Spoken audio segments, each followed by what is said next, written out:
বিশ্বের তেল, তেল যার নিয়ন্ত্রণে সেই বিশ্বের মরণ, সে বিশ্ব নিয়ন্ত্রণ করবে যার কাছে কি আছে, তেল আছে। আসলে প্রকৃতপক্ষে এই কথাটা একদিক দিয়ে সত্য, আরেক দিক দিয়ে সত্য নয়। কারণ কি, সৌদি আরবের কাছে তেল আছে, মুসলমান রাষ্ট্রগুলোর মধ্যে ইরানের কাছে তেল আছে, কুয়েতের কাছে তেল আছে, আছে কিনা বলে? কিন্তু এরা কি বিশ্ব মানব হইতে পেরেছে? আপনারা কথা বলেন না। তেল থাকলেই যদি সে বিশ্ব মডেল হতে পারে, তাহলে তো সৌদি আরব হইত। আসলে প্রকৃতপক্ষে তেলের নিয়ন্ত্রণ যার কাছে থাকবে, তেলের নিয়ন্ত্রণ, এই নিয়ন্ত্রণটা দুই ভাবে অর্জন করে। একটা হলো বৈধভাবে, আর একটা হলো অবৈধভাবে। মুসলমানরা সবসময় বৈধভাবে মালিকানা দাবি করে, ঠিক কিনা? সাবাবের মিল দুই প্রকার, একটা হলো ইখতিয়ারি আর একটা গায়রে ইখতিয়ারি। অর্থাৎ কোন একটা জিনিস সম্পদের মালিক হবার দুইটা প্রক্রিয়া আছে। কয়টা প্রক্রিয়া? আপনি মালিক হবেন হয়তো বা কিনে টাকা দিবেন, আপনি ক্রয় করবেন, ঠিক কিনা? আর একটা সে টাকা পয়সা না দিলেও আপনি মালিক হয়ে যাবেন। যেমন আপনার বাপ দাদার সম্পদ, আপনার বাবা ইন্তেকাল করেছে, আপনার মা ইন্তেকাল করেছে, মার সম্পদ, বাবার সম্পদ আপনি যে পাইলেন, টাকা দিয়ে কিনেছেন না, এমনি পাইলেন। এটা ইচ্ছা না থাকলেও কি মালিক। তো সম্পদের মালিক হওয়া যায় দুই ভাবে। একটা হলো ইচ্ছা ছাড়া ওয়ারিশি সম্পদ, হেবা হাদিয়ার সম্পদ, আর আরেকটা হলো টাকা পয়সা দিয়ে মালিকানা সাব্যস্ত করা যায়। তো মুসলমানরা বৈধ পন্থা ছাড়া অন্য পন্থায় নিয়ন্ত্রণ নিতে পারে না।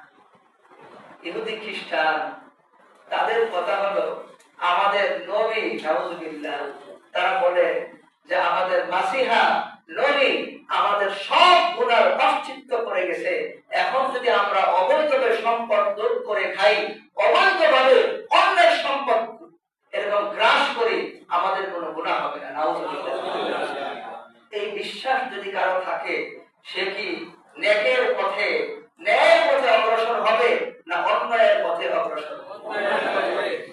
তাদের ঈমানের মধ্যেই তো সমস্যা, যে নবী তাদের সব গুনাহ মাফ করে দিয়ে গেছে, এখন যত অত্যাচার, অশ্লীলতা, বেহায়াপনা আর অন্যের সম্পদ অবৈধভাবে গ্রাস করা, তাদের ঈমানই তাদেরকে উৎসাহিত করে যে অন্যায় কাজ করো। কথা বলে ঠিক কিনা? আর ইসলাম বলেছে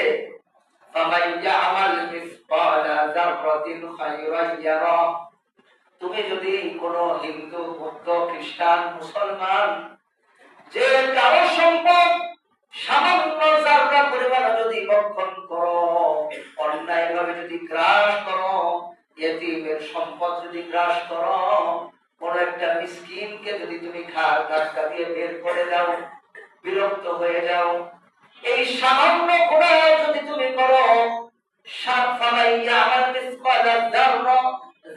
বলা হয় একটা সরিষা দানাকে 100টা টুকরা করলে, একটা সরিষা দানা 100 টুকরা করার পর যে টুকরা হয়, এটা একটা ব্যাখ্যা। তো কতটুকু পরিমাণ কাজ করলেও হাসরের ময়দানে আল্লাহ তাআলা ওকে উপস্থিত করবেন। মানুষ বলবে মালি হাদাল কিতাব লা ইউগাদিরু সগীরাতাও ওয়ালা কাবীরাতান ইল্লা আহসাহা। সূরা কাফের মধ্যে আছে, মানুষের সামনে আমলনামা উপস্থিত করা হবে, ওখানে লেখা আছে সারা জীবন যা কিছু করেছে লেখা আছে, লেখার দিকে তাকাইলেই ওই ঘটনাটা চালু হয়ে যাবে। চুরি করেছে লেখা আছে, তাকানোর সাথে সাথে চুরির ঘটনাটা ভিডিও হইতে থাকবে। অন্যায় করে আরেকজনকে তার সম্পদ দিয়েছে, তাকে হত্যা করেছে, লেখা আছে, তাকানোর সাথে সাথে ওগুলা ভিডিও চলতে থাকবে। মানুষ বলবে এটা কেমন কিতাব, ছোট বড় কোনো ঘটনা নাই, সব ঘটনা এখানে উল্লেখ করা হয়েছে, সব লেখা আছে। তো তখন মানুষ বলবে কেমন একটা কিতাব আল্লাহ তাআলা এমন ভাবে সংরক্ষিত করলো। সুবহানাল্লাহ।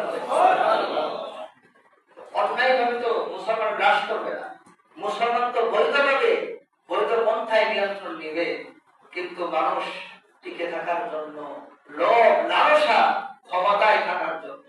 ক্ষমতায় থাকলে কি লাভটা হবে বলেন? আপনি যদি এই বাংলাদেশের প্রেসিডেন্ট হইতে পারেন, আপনি যদি বাংলাদেশের প্রেসিডেন্ট হয়ে 50 বছর আপনি ক্ষমতায় থাকলেন, আপনি কি কতটুকু আপনি খাইতে পারবেন আর ভোগ করতে পারবেন? কথা বলেন ঠিক কিনা? আপনার ভোগের উচ্চ সীমা আর কতটুকু যাবে? আপনার খাবারের উচ্চ সীমা কতদূর যাবে? বিবাহ উচ্চ সীমা কতদূর যাবে? কয়টা বিবাহ আপনি করতে পারবেন? কতটুকু সম্পদ আপনি ভোগ করতে পারবেন? আর যাওয়ার সময় কি রেখে যেতে পারবেন? ঠিক কিনা বলেন? এর জন্য ক্ষমতা চিরস্থায়ী নয়, আর ক্ষমতা সফলতা নয়। তাহলে আল্লাহ কোরআনে বলতে হচ্ছে ক্ষমতা পাইলেই সফলতা। ক্ষমতা কিন্তু সফলতা নয়। ক্ষমতা আল্লাহ তাআলার একটা পরীক্ষা হতে পারে। কি হতে পারে? আল্লাহর পরীক্ষা হতে পারে। হযরত ইব্রাহিম আলাইহিস সালামকে আল্লাহ তার সন্তান দোয়া করলেন, রব্বি হাবলি মিনাস সালিহিন, হে রব আমাকে একটা সালেহ সন্তান দান করেন। কি সন্তান? সালেহ সন্তান দান করেন। সৎ নেককার। কিছু মানুষ সন্তান দ্বারা অপমানিত হয়, ছেলে মেয়ের দ্বারা মানুষ অপমানিত হয়, এরকম আছে না? ইব্রাহিম আলাইহিস সালাম বৃদ্ধ বয়সে 120 বছর বয়সে দোয়া করলেন, রব্বি হাবলি মিনাস সালিহিন, নেক সন্তান দেন। নেককারীদের মধ্যে একজন সন্তান যে নেককারীদের গণের সে অন্তর্ভুক্ত হবে, নেককার কার্য যারা সম্পাদন করে তাদের অন্তর্ভুক্ত হবে, এমন একটা সন্তান দেন। ফাবাশশারনাহু বিগুলামিন হালিম, আমি তাকে সুসংবাদ দিলাম সহনশীল একটি সন্তান। কিসের? হালিম হবে, সহনশীল, যেতে যাবে না। বাবার একটা কথায় সন্তান রাগে ফেটে পড়ে, বৃদ্ধ বাবার কথায় সন্তান কিসে ফেটে পড়ে? রাগ হয়, রাগ। ফাবাশশারনাহু বিগুলামিন হালিম, একজন সহনশীল সন্তানের সুসংবাদ দিলাম। এরপর ফালাম্মা বালাগা মা'আস সা'য়া ক্বালা ইয়া বুনাইয়া, যখন সেই সন্তান বাবার সাথে চলতে ফিরতে পারে, এমন সময় আল্লাহ তাআলা তাকে স্বপ্নে দেখাইলেন, ইয়া বুনাইয়া ইন্নী আরা ফিল মানামি, আমি স্বপ্নে দেখেছি আমি আযবাহুকা ফানজুর মাযা তারা, আমি তোমাকে জবাই করতেছি, তোমার এই ব্যাপারে, এই স্বপ্নের ব্যাপারে তোমার রায়টা কি বলো তুমি? সন্তান সাথে সাথে এই কথা বলেন নাই, শিশুকালে মা সহ মরুভূমির মধ্যে রেখে গেলেন, খাবার পানি দেন নাই, এত বছর কোনো খবর রাখেন নাই, কিভাবে আমরা বড় হলাম। আবার হঠাৎ করে এতদিন পরে 10-12 বছর পরে আসছেন, এখন আবার আমাদের জবাই করার জন্য আসছেন, এই কথা বলছে। 12 বছর খবর নাই, মরুভূমির মধ্যে রাখছে। আবার আয়েশা বলতেছে কি, আল্লাহ কিন্তু পরীক্ষা নিতেছে। 120 বছর বয়সে সন্তান দিছে, এখন বলছে যে সন্তানকে মা সহ মরুভূমিতে রেখে আসে। এই সন্তান 120 বছর পরে পাইছে, এখন এটারে এই মরুভূমিতে রেখে আসা, এটা কার হুকুম? আল্লাহর। বলেন না কার হুকুম? আল্লাহর। এটা কি পারা সম্ভব? আর সন্তানকে মরুভূমির মধ্যে রেখে আসা, শিশু বাচ্চা, দুধের বাচ্চা রেখে আসা একা একা সম্ভব? কত বড় পরীক্ষা, মহান পরীক্ষা। আল্লাহর কি মায়া নাই? আছে। আপনারা কথা বলেন না? আছে। মহান মায়ার মালিক, ওয়াদুদ, রহিম, গফফার, রহমান, দয়ার সাগর আল্লাহ তাআলা মানুষকে পরীক্ষা করার জন্য, বিরাট পুরস্কার দেওয়ার জন্য পরীক্ষা করে। আর পরীক্ষার মধ্যে যদি লেখাই থাকে তুমি সন্তান জবে করলে জবে হবে না, আমি ওটারে সরাই দিয়ে দুম্বা দিব, পরীক্ষা হইতো না। সন্তানকে একা একা মরবের মধ্যে রাইখা আসলে ওদের আমি বাঁচাই ওদের বড় করবো, এটা আল্লাহ বলছে? তো বলে নাই। কেন আপনি ওই চিন্তা করেন যে পরেরটা কেন বলে না? বিপদ আসলে অস্থির হয়ে যায়, একটা তাবিজ দেখে দেন, হুজুর আমি বিপদে পড়ছি, আল্লাহর কাছে 2 হাত উত্তোলন করে চোখের পানি ফেলায় কাঁদে না, আল্লাহর গুনাহ করে সরাইতে চায়, তাবিজ দিয়ে কি সরাইতে চায়, বিপদ সরাইতে চায়। এমন একটা দোয়া শিখান জানে আমি কোনো বিপদে না পড়ি। আর ইব্রাহিম নবীর এইরকম বিপদ আপনি করছেন না। এখন সন্তান বড় হয়েছে, এখন বলতেছে আমি স্বপ্নে দেখেছি, ও আমার সন্তান, ইয়া বুনাইয়া, আমার সন্তান, আমি স্বপ্নে দেখেছি তোমাকে জবাই করতেছি, তোমার রায়টা কি? সন্তান কত মহাজ্ঞানী, কত বিচক্ষণ সন্তান চিন্তা করলো আমার বাবা একজন নবী, নবীরা কোনদিন ভুল স্বপ্ন দেখে না। শয়তান নবীদের স্বপ্নের মধ্যে মিশ্রণ করে টিকতে পারে না, বরং নবীদের স্বপ্ন আল্লাহর নির্দেশ হয়ে থাকে। সন্তান তো জ্ঞানী আর ফুটফুটে সন্তান ইব্রাহিম নবীর বংশ। তো বলতেছে যে ফানজুর মাযা তাও, আপনি আল্লাহ তাআলার পক্ষ থেকে যা নির্দেশিত হয়েছে ওটা আপনি পালন করেন। সুবহানাল্লাহ বলেন। যা আল্লাহর পক্ষ থেকে নির্দেশিত হয়েছে এটা তো স্বপ্ন, এটা আল্লাহর নির্দেশ, আপনি সেটা পালন করুন। সাতাজিদুনি ইনশাআল্লাহু মিনাস সাবিরিন, আপনি অবশ্যই আমাকে ধৈর্যশীলদের অন্তর্ভুক্ত পাবেন। উত্তর শুনে বাবার মন ভরে গেল, কি সন্তান আল্লাহ তাআলা আমাকে দান করেছে। আল্লাহ আমাকে বলেছিল ফাবাশশারনাহু বিগুলামিন হালিম, সহনশীল সন্তান তোমাকে দান করেছি। আসলে এই সন্তান সহনশীল। এত বড় কথা শোনার পরেও বলল বাবা আপনি আমাকে ধৈর্যশীলদের অন্তর্ভুক্ত পাবেন। এই কথা বলে নাই যে পরামর্শের কোন খবর নেন নাই, মরুভূমির মধ্যে রেখে গেছেন আর এখন এসে জবে করবে, এই কথা বলে নাই। সহনশীল সন্তান, বাবার কথায় রেগে ওঠে না।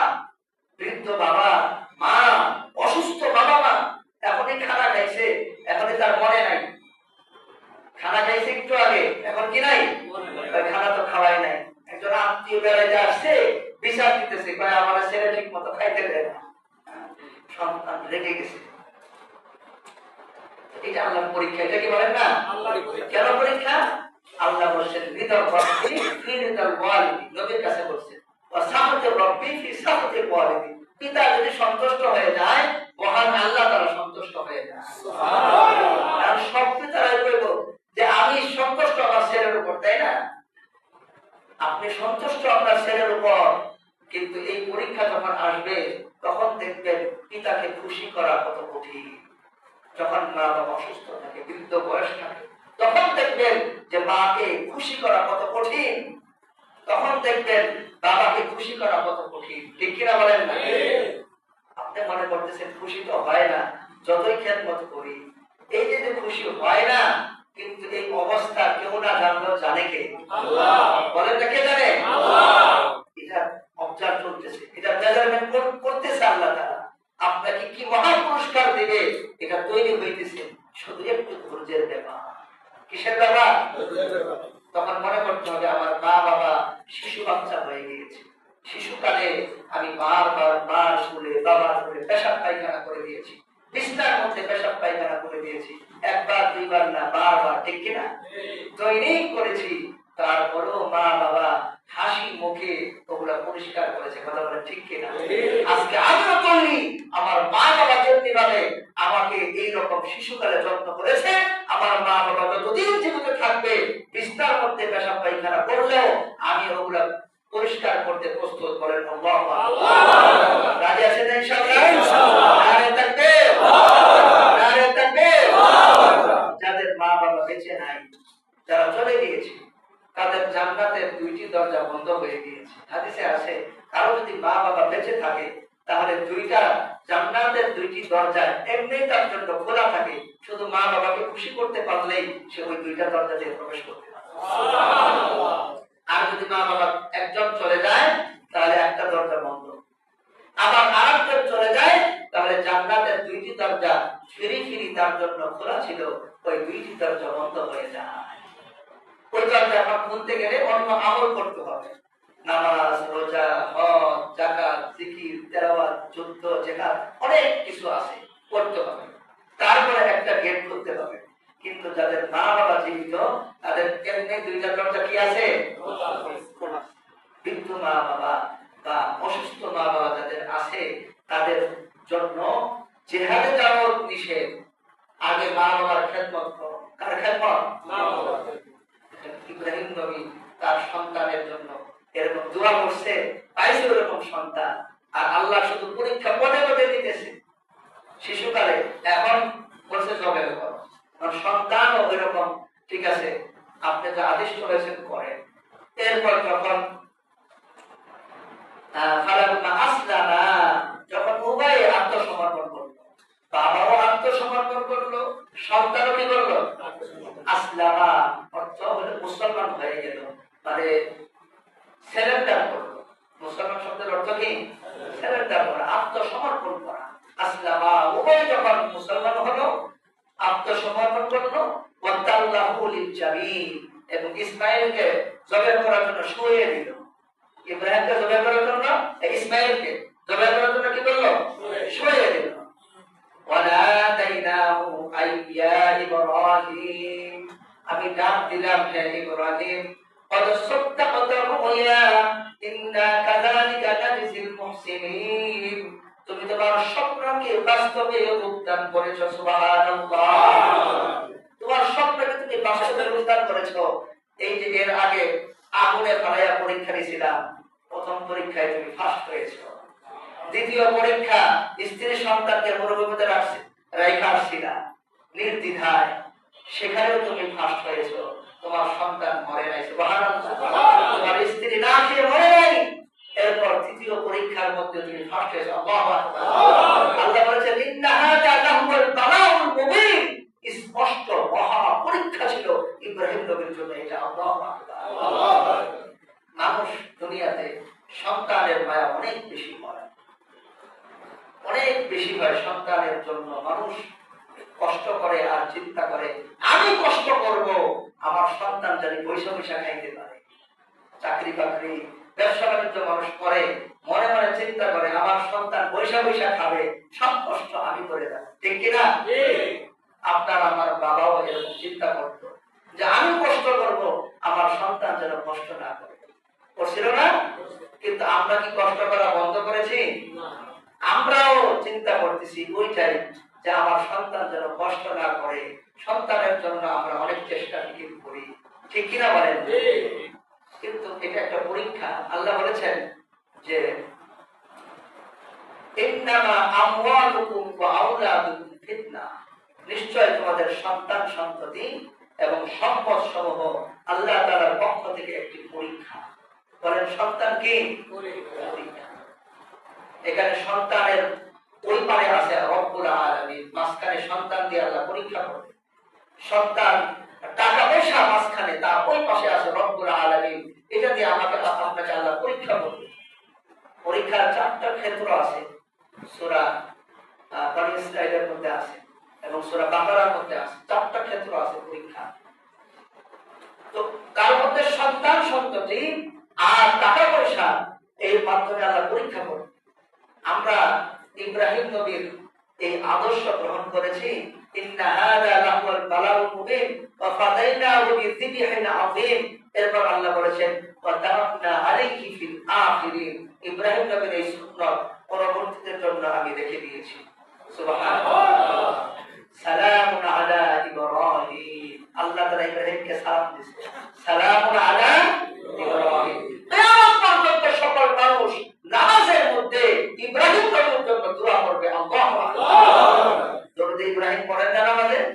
আল্লাহুম্মা সাল্লি আলা মুহাম্মাদিন ওয়া আলা আলি মুহাম্মাদ কামা সাল্লাইতা আলা ইব্রাহিম ওয়া আলা আলি ইব্রাহিম ইন্নাকা হামিদুম মাজিদ। কিয়ামত পর্যন্ত মানুষ ইব্রাহিম নবীর জন্য দোয়া করবে যে ইব্রাহিম নবী তার সন্তানের জন্য কিভাবে ত্যাগ করেছে। সুবহানাল্লাহ।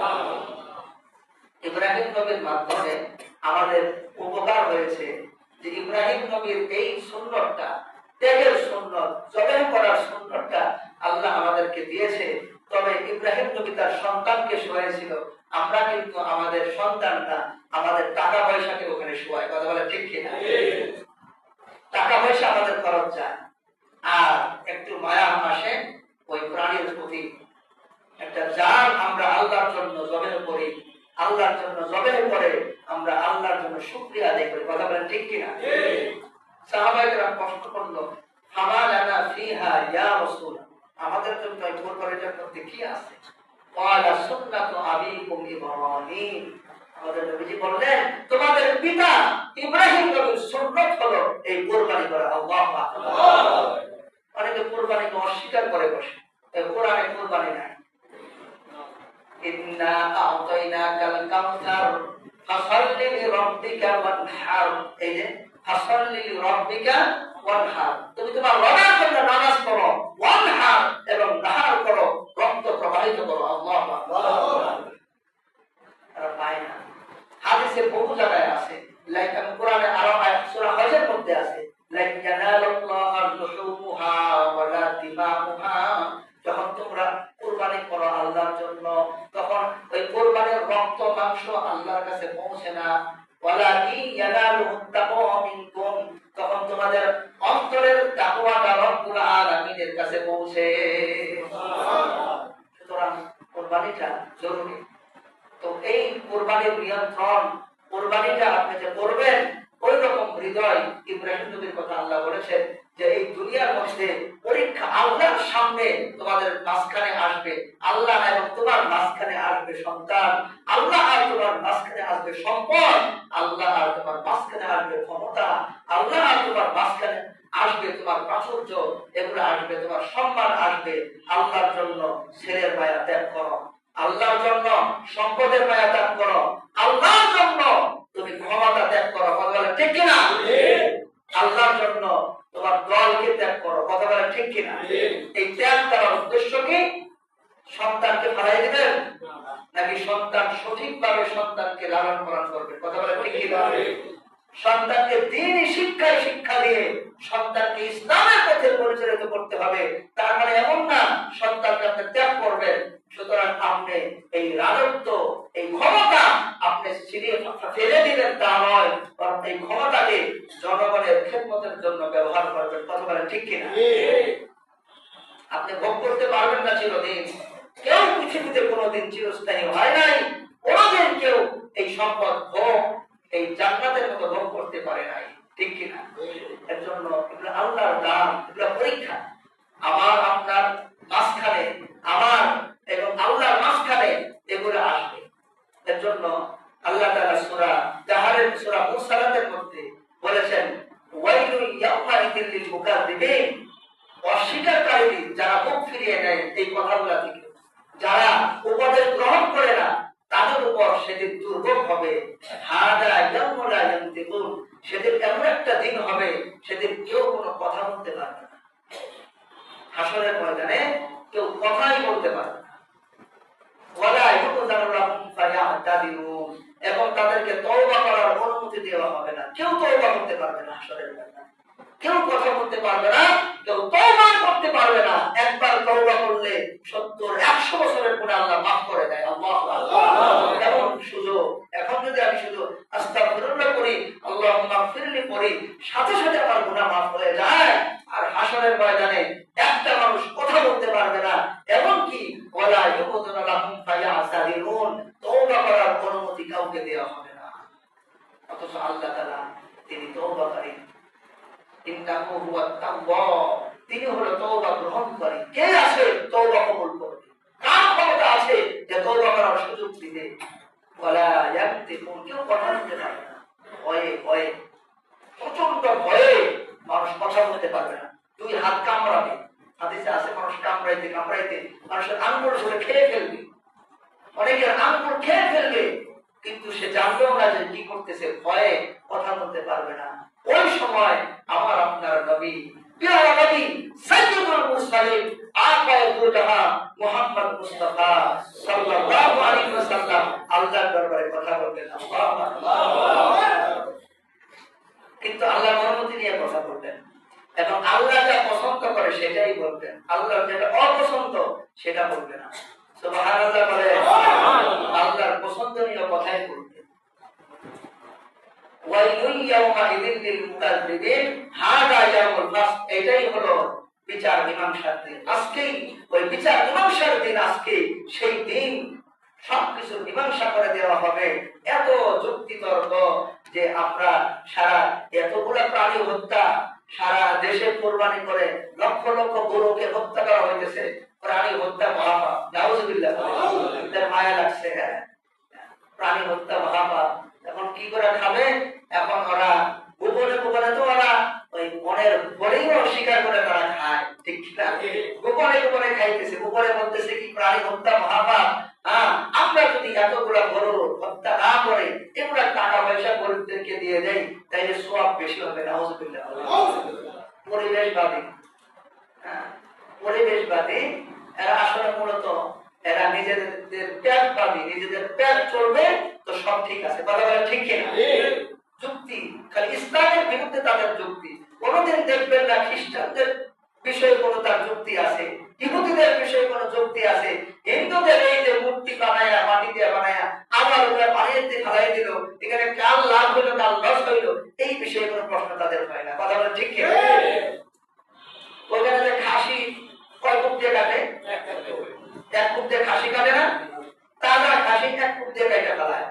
এই যে এটা নিয়ে কোনো প্রশ্ন হয় না। কিন্তু যখন গরু জবাই করা হয় তখনই মনে হয় যেন ওইটা তাদের মা। ওদের ওখানে মায়া কেন? ইসলামের ব্যাপারে তাদের প্রশ্ন হয়। এটা আল্লাহ ওই দিন মীমাংসা করবে। দুনিয়াতে তারা বলতে থাকুক না, তারা বলতে থাকবে আর আমি আর আপনি আমল করতে থাকবো, ঠিক না? তাদের সাথে তর্কে জড়ানোর দরকার নাই, আর তারা মূর্খ।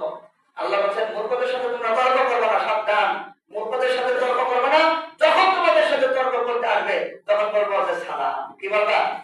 সালাম। وهو الذي جعل الليل والنهار خلفة لمن أراد أن يذكر أو أراد شكورا وعباد الرحمن يمشون على الأرض وإذا خاطبهم الجاهلون قالوا سلاما।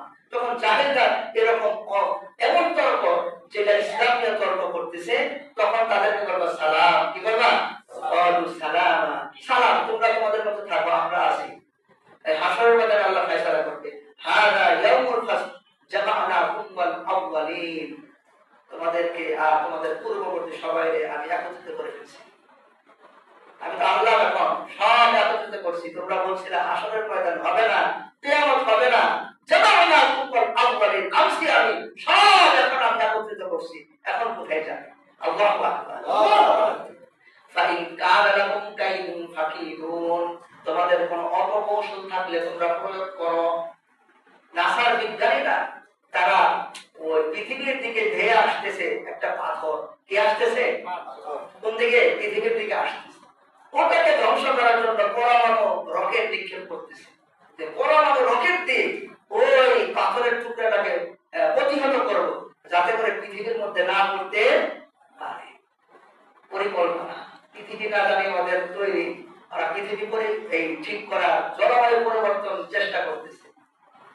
নাসার বিজ্ঞানীরা আজ পর্যন্ত সারা বিশ্ববাসীকে কোনো উপকার করতে পারে নাই, কথা বলে ঠিক কিনা? আপনারা না বুঝে বুঝতে বললেন কিভাবে অপেক্ষা করেছে আমাদেরকে বলেন। নাসার বিজ্ঞানীরা হাজার হাজার কোটি কোটি টাকা এই রকেটে খরচ করে চাঁদের দেশে যে মঙ্গল গ্রহে যে কি উপকারটা করেছে বিশ্ববাসীর জন্য, বলেন একটা উপকার মানব জাতির জন্য করতে পারে নাই তারা, ঠিক কিনা বলেন? ওরা চাঁদে গেলে মানব সম্প্রদায়ের কি উপকার হয়েছে?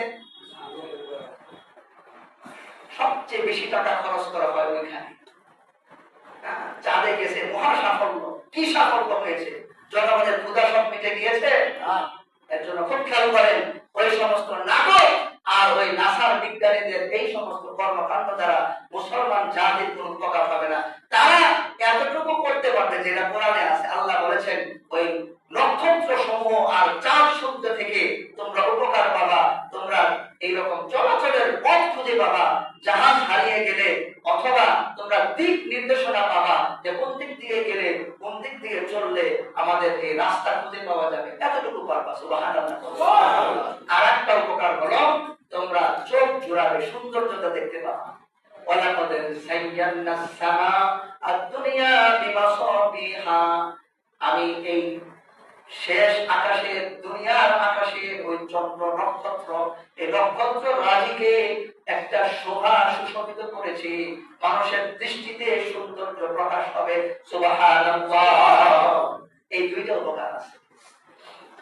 এর জন্য আল্লাহ তাআলা সেদিন এটা মীমাংসা করবেন আর বলছেন ফাইন কানা লাকুম কাইদুন ফাকিদুন, যদি তোমাদের কোনো অপকৌশল থাকে যে এই কিয়ামত আসতেছে এটাকে ঠেকাবো, কোন পরমাণু বোমা আর যত কিছু আছে সব প্রয়োগ ওখানে তোমরা প্রয়োগ করো, যত কৌশল আছে এটা এই কিয়ামত ঠেকানোর জন্য তোমরা প্রয়োগ করো।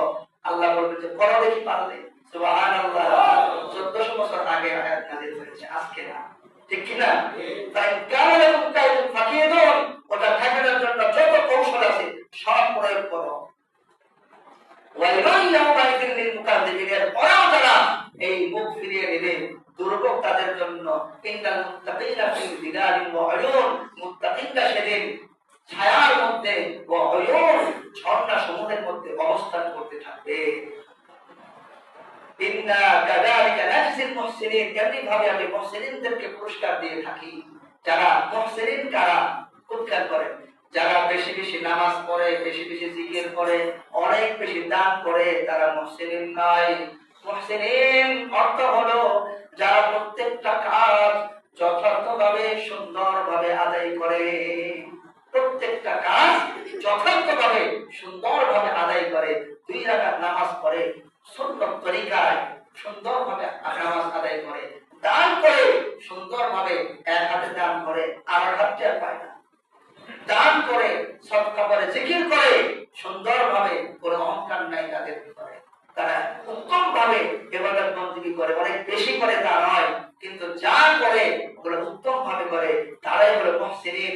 মুহসিনদেরকে আল্লাহ এইভাবে পুরস্কার দেয়, ওয়াইলুন ইয়াউমাইযিন লিল মুকাদ্দিবিন কুলু ওয়া তামাত্তাউ কালিলান ইন্নাকুম মুজরিমুন, হে পাপিষ্ঠরা তোমরা খেয়ে নাও এবং পান করে নাও অল্প কিছু, তোমরা তো অল্প কিছু এই দুনিয়াতে খাইতে পারবা, খাও।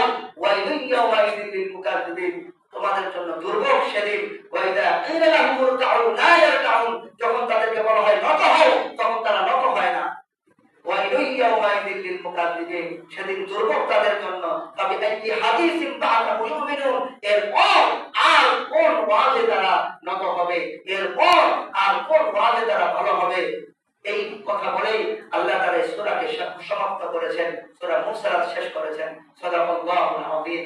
তো আল্লাহ তাআলা প্রত্যেকটা বিধান মানার ক্ষেত্রে আমাদের পরীক্ষা আসতে পারে, প্রত্যেকটা পরীক্ষায় যেন আল্লাহ তাআলা আমাদেরকে ইব্রাহিম নবীর মতো সাকসেস করে, বলুন আমিন। ওয়া আখিরু দাওয়ানা